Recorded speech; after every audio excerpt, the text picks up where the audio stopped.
Hello, welcome back to the channel. Vasila Build for Speed here, and today we're working on again our Sprinter 2019. It's a 25, but it's the same thing, 3500.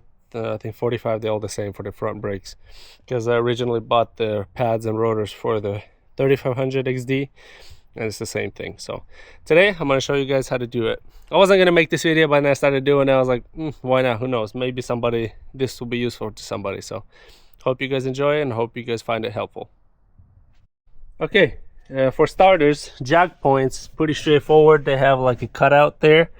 For the jack, I put a jack stand under there too for security, and then took the wheels off.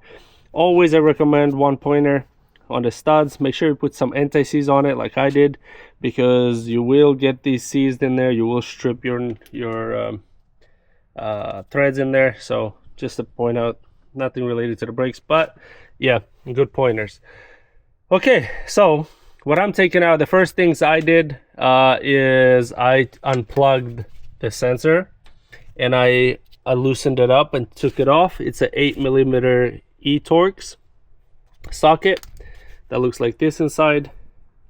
So you take that off. I took this thing off, the actual right here, you just kind of move this little thing here and you push it up. You take it out of the way off the shock so you can access these bolts. You can see I already loosened them, but yeah, so I just move this out of the way, because if I move, take this caliper off, I don't want it to rip anything or anything like that. So yeah, so I got that out of the way, the wire, and then after that, basically I turn my wheel to the left since I'm doing the right wheel, so it tilts, you can see here, so I can put basically the 20, I think this is 21, yeah, 21mm socket with a gun, just like that, as you can see. So yeah, that just allowed me to take the socket off without manually doing it. Just blast it off with the gun, that's it. So now I'm gonna take those out. I'm gonna probably get a bungee cord and kind of bungee cord this to maybe the sway bar or something, so it's doesn't put too much tension on the brake line. And yeah, so the next step is taking the caliper off, taking the pads out. I will be lubricating the pins. That's important if you don't want your caliper pins to seize up and wear one pad more than the other. And then another thing I did before I started is spray some WD-40 in there, because we will be needing to get that out to get the rotor off. So once I got the caliper off, I did have to separate it.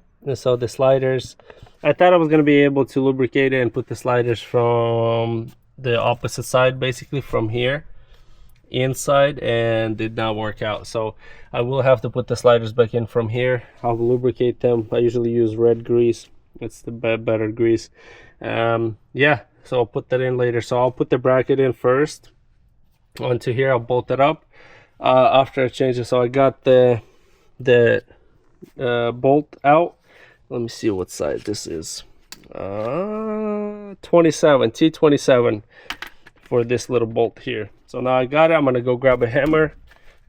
Yeah, it's not coming off, so I'm gonna grab a hammer, maybe spray some WD-40 here and smack it. It'll pop off. Put a new one on, put the bracket on, then I'll proceed to put the I already compressed the caliper with this guy here. So I just basically put the pad in here and then just insert this this tool here. Let me show you guys. Of course it's not cooperating. So basically like this right here. You just put the tool in and you just press it in like that. And then yeah, so I just put a pad there and compress them. But you gotta make sure you open the reservoir when you're doing that. Make sure this is broken loose, so you don't damage the braking system, basically. My brain is not working right now, but yeah, just prop it open so that way when you're pumping it, it releases the air. Okay, before I forget, the torque spec for the caliper bracket to the hub, or whatever you want, the assembly, it is 122 pounds. The wheel torque spec is 133, and then the slider pin bolts on the actual caliper to the bracket is about 30 foot-pounds. So 122, 30, and 133.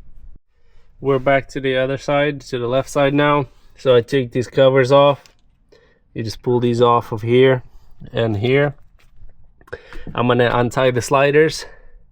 This one doesn't look like it has a sensor. Yeah, this one doesn't have a sensor, so we're not gonna have to worry about that. So we're just basically gonna take the sliders off, take the caliper off, and then I'll take the bracket off.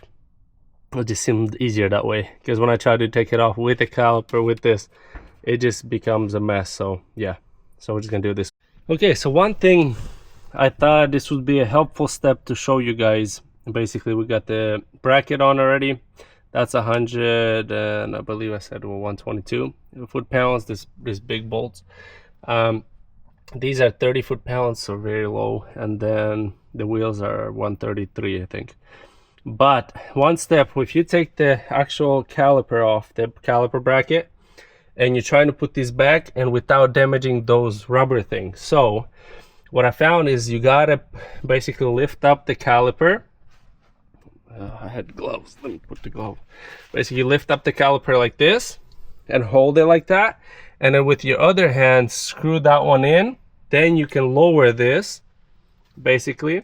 So just lower this guy here, and you see how this one has the rubber farther up, so you can basically push this slider in farther without having the rubber popping off. Because if you try to do this to this one, the rubber will pop off the actual slider. You'll see what I'm talking about. But so basically that's the only way I found that to put this on without damaging the rubber and without having the rubber pop off the actual slider. So yeah, just gotta lift it up, screw this one in, tighten it, and then put it down, and then screw this one on the bottom. So this is all together. I already got that torqued, these torqued, so now I got to put the wheel on. And yeah, the only thing I had to take off on this one is just slide this out of the way so I can access the put the gun, the impact gun, with the socket this way, and get that bolt off.